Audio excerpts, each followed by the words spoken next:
أعوذ بالله من الشيطان الرجيم بسم الله الرحمن الرحيم mbokk yi asalaamaaleykum wa rahmatullahi wa barakaatu ñu ngi leen di nuyu di leen ziar di leen ndokkeel bu baax di baalu àq ñëpp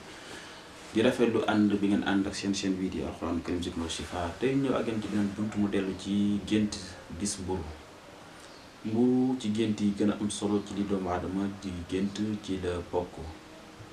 li ngay jàpp léeg-léeg dina ñëw baax léeg-léeg du ñëw mu ñëw du baax li ngay njëkk jàpp mooy bu fekkee mburu bi dafa nekk mburu bu tooy maanaam mburu mu normal la nga yëg ne daal dafa mujj tooy wala mu ndox yàq ko wala yu mel noonu baaxul lan lay firi am na ay nit yu la jege wala nit ñoo xam ne dañ la iñaane wala ñu lay fexeel kooku loolu lay firi. bu fekkee da nga gis mburu nag mburu mu nekk mburu mu yàgg mburu moo xam ne mburu mu ñeenti fan la mburu mu wow koŋ mu yàgg lan la mooy am na ay naafeq yu la jege loolu lay firi. gént di séddale mburu moo xam sarax la moo xam ne moom doon lan lay firi sixatul jayyid maanaam wér lay firi. gént dagg mburu nga di ko dagg normal comme ni koy daggee ci paaka mu bañ a dam parce que bu dammee daan lu muy firi kooku lan lay firi yaa ngi ci danger yaa ngi toll ci jamono boo xam ne danger la waaye lenn ci ay nit yu la wër ñoo koy def. gént góor gis mburu rek amul lenn lu ci am lan lay firi tadullu ala rihla maanaam dina firi tukki incha allah.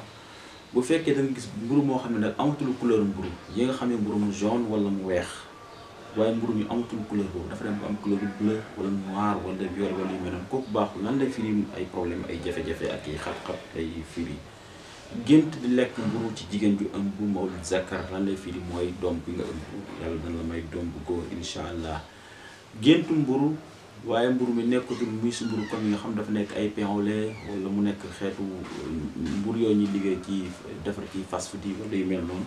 lan lay firi tuulul umr maanaam danay firi gudd fan ci aji gént ji. mburu bu weex zone mais dafa nekk mburu bu bees taq normal daggul damul weex tàll rina maanaam danay firi koom maanaam da nga nekk nit ku riche insha allahu tabaraka wa taala. mburu mu yàqu nag maanaam mburu mu nëb nga gént gis ko te baaxul dalil ala al faqr maanaam tadullu ala al faqr lan lay firi ñàkk lay firi wala doo. gént am nga mburu mu baax normal dara sikku ci normal lan lay firi incha allah xaalis boo xam ne da nga ko jot balaa yàgg ci diir bu gàtt incha allah. balaa ñuy continuer ñu leen di mënaat ngeen seen saafara yi ñu doon wane chaque jour am nañu ko miin saafara bi dellu ci saafara boo xam ne dafay faj lépp loo xam ne dafa ay liggéey wala yaram yàqu-yàqu ci wàllu yaram wala cat wala làmmiñ wala bët jàpp la wala rab la seytaane wala ay feebar nga xam ne ñoom ñoo la ko teg yàlla moom laa dimbali dana koo faj incha allah. kii pour ñi nga xam ne dañoo amagul liggéey bëgg liggéey wala ñu nekk ci liggéey bi laaj ubbeeku wala bayre ñu bokk wala jigéen yi xam say mën nañ ko jël incha allah yàlla mën na leen am jox borom kër balaa yàgg saafara yu baax a baax la. continuer ci bunt bi gént mburu mu foo xam dara si ku daal wax naa ko danay firi xaalis boo xam ne danga ko jot balaa yàgg. bu fekkee ne danga gént di séddale mburu waxoon naa fële danay firi tuulu umr léeg-léeg nag bu fekkee dafay nekk dafay mel da nga koy sarxe wala yu mel noonu waaye nga di ko jox nit koo xam nit ku baax la nit ku tedd wala nit koo miin nit ku am dara nga gént di ko may mburu lan lay firi baax na loolu danay firi daraja joo xam ne yàlla dina la ko jox incha allah. jënd mburu bu fekkee mburu moo yàquwul couleur bi changé wul mu nekk mburu bu normal lan lay firi raaxa nafsiya maanaam danay firi tawfiq dal ci sa wàllu esprit yi doo am benn jafe-jafe incha allah. séddale mburu waaye mburu mi ngay sarxee mburu beesul dafa wow wala mu mel lu yàqu marad feebar lay firi wala ay problème lay firi wax naa la bu dee dara dalu ko. bu fekkee ne da nga gént mburu boo xam ne comme ni ko xam ne mburu yi ñuy defar ci nu tudd sax ci mburu bi dafa nekk xeetu mburu pain au lait wala mburu yoo xam ne dañ ko liggéeyaat nekkul mburu bi nga miin comme ndékki liggéey yooyu lan lay firi danay firi ak tafawuq wan najaax maanaam danay firi réussite totale ak yëkkatiku ci ab élève wala ab étudiant boo xam dafay jàng bu fekkee da ngay jàng yàlla dana la ci defal ndam incha allah. gént di jox mburu waaye ki nga koy jox dafa génn àdduna wala ko ku génn àdduna mu di la jox mburu wala yaa ko koy jox lan lay firi rizqun kabir xéewal bu baree bari incha allahu tabaraka wa taala. gént yor muy si mburu daggoo ko waaye mburu bi daal jékki-jékki rek damm baaxul gàttu fan lay firi wala iyaazu billah wallahu taala ala wa alam. gént mburu boo xam ne nag dañ koo wékk, xam nga mburu li nga baaxee teg ko wala wér waaye mburu ñu wékk ko fenn kooku baaxul, yadullu alal faqr liy firi ñàkk lay firi.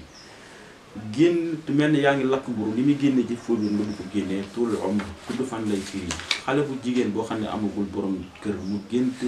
di lekk mburu, bu fekkee mburu bi dafa nekk mburu bu tooy laaj bi fi ñëw moo tax moo taxaw ci baaxul. suubaat wala aqabaat ay xat-xat ak i jafe-jafe la. gént di préparé mel na kuy lakk mburu ci jigéen boo xam ne jigéen bu nekkul ci néegu sëy teg nga farine teg jumtukaay ñu takk lakke mburu yëpp ci jigéen ju sëy xam lan lay firi ëmb balaa yàgg insha allahu tabaraka wa taala. pain wala xeetu mburu yi comme ni ma ko waxee woon, su fekkee couleur bi dafa nekk couleur bu normal ni nga miinee mburu noonu la mer lan lay firi waaw bu changé wul yàquwul deful dara nga gént gis ko ci jigéen dana firi sëy ci jigéen boo xam góor bu ak borom kër boo xam dana nekk ko am daraja incha allah. gént jënd mburu daal bokk na ci nga xam dana firi dalla ala rizq al wafir. dangaa gént dem ci boulangerie wala fay jaay mburu nga jënd mburu léeg-léeg dina ñëw firi wërsëg yaatu incha allahu tabaraka wa taala. mburu mu yàqu waxoon naa ko baaxul, léeg-léeg dina ñëw firi alal jooy ñàkk ci sa alal, maanaam dara la nekk ci sa alal nga ñàkk ko. gént mburu mu baree bare nga jënd ko wante mburu mi nekk mburu moo xam ne bu ñu defaraat la tuulul umr lan lay firi. bi ci des mooy gént jënd mburu ci jigéen joo xam dafa nekk ci néegu sëy léeg-léeg laaj la dana firi dala ala saada az-zawjiyya, maanaam dana firi texee ci wàllu sëy incha allah. gént di joxe mburu ci jigéen juy sëy ñi ngi koy jox ay xale la danay firi ëmb incha allah. gént sa borom kër wala may jox la mburu ci jigéen ju nekk ci néegu sëy danay firi cofeel ak mbëggeel goo xam ne dafa dox ci seen diggante incha allahu tabaraka wa taala. gént jënd mburu ci jigéen ju sëy ba tas wala ku borom këram génn àdduna danay firi xayrun kabir, xéw lu bare bari ak wërsëg incha allah. di joxe mburu maanaam comme sarax ci jigéen ju sëy ba tas wala jigéen joo xam ne borom këram dafa génn àdduna léegi danay firi sëy incha allah. bu fekkee da nga génn di ko joxe sarax la wala yu mel noonu incha allah. xale bu jigéen bu amagul borom kër di gént di jënd mburu léeg-léeg dina ñëw firi sëy incha allahu tabaraka wa taala muy benn. léeg dina firi ñëw firi tawfiq wala xéwal maanaam saada, léeg dina firi xaalis. bu ko defee lii mu aju woon ci gént gis mburu daan ñëw ci yeneen bunti ñu leen di tànn ngeen abonné te partagé. wassalaamu aleykum wa rahmatullahi wa barakatuh.